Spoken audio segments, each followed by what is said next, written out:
दोस्तों आज मैं समराइज करूंगा the richest man in Babylon book को। ये बुक स्टोरी फॉर्म में लिखी गई है। इसमें कुछ कहानियां हैं, उसमें से एक कहानी है अरकत नाम के एक इंसान की जो बेबीलोन का सबसे अमीर आदमी था। उससे कुछ लोग उसकी अमीरी की सीक्रेट पूछते हैं तो वो कुछ चीजें बताता है।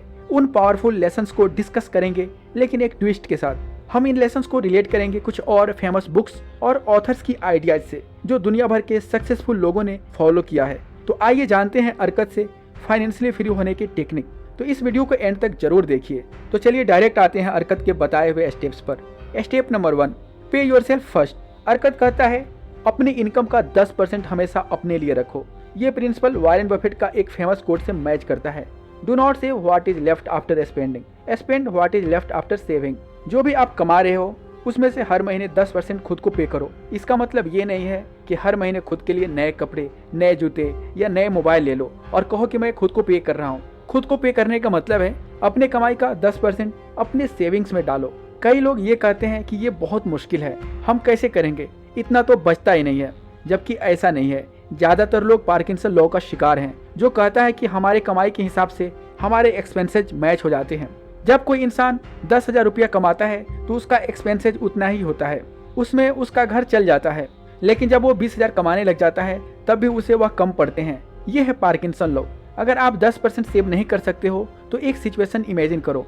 मान लो कि आप एक जगह जॉब करते हो और आपकी सैलरी 20,000 रुपये है। एक दिन आपका बॉस आपसे कहता है देखो बिजनेस अच्छा नहीं चल रहा है, मैं तुम्हें 20,000 रुपये दे नहीं पाऊंगा, इस महीने से मैं तुम्हें 18,000 ही दे सकूंगा। ऐसी सिचुएशन में ज़्यादातर लोग मैनेज कर लेंगे कि चलो यार 18,000 में ही काम चला लेंगे। लेकिन सेविंग की बात आती है तो वो हमसे नहीं होगा। तो अगर आपने 10% सेव करना शुरू कर दिया है तो आती है step number 2, don't keep your cash in bank. अरकत कहता है लेट द गोल्ड मल्टीप्लाई, यानी अपने पैसे ऐसी जगह इन्वेस्ट करो जहां वो काम करे और ग्रो करे। आपको अपनी सेविंग को आराम नहीं करने देना है, आपको उसे काम करवाना है। सिर्फ सेव करके कोई भी अमीर नहीं बन सकता। आपको अपनी सेविंग से मेहनत करवानी होगी, यानी कि उसे इन्वेस्ट करना होगा।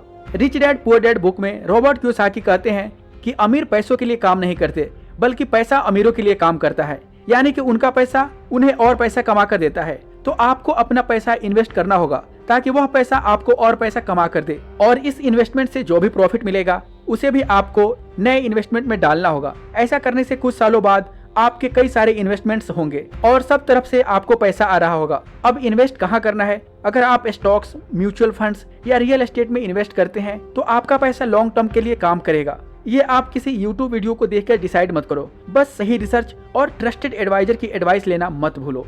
स्टेप नंबर 3, हाई प्रॉफिट के लालच में बहुत ज्यादा रिस्की इन्वेस्टमेंट मत करो। High risk and high profit के पीछे मत भागो। जैसे जिम में जल्दी बॉडी बनाने के चक्कर में लोग ज्यादा हेवी वेट लिफ्ट करना शुरू कर देते हैं, इससे उनकी मसल डैमेज हो सकती है। सिमिलरली हाई प्रॉफिट के पीछे भागोगे तो आपका इन्वेस्टमेंट पोर्टफोलियो डैमेज हो सकता है और आप फाइनेंशियल प्रॉब्लम में पड़ सकते हो। इसलिए high risk and high profit वाले इन्वेस्टमेंट को अवॉइड करो।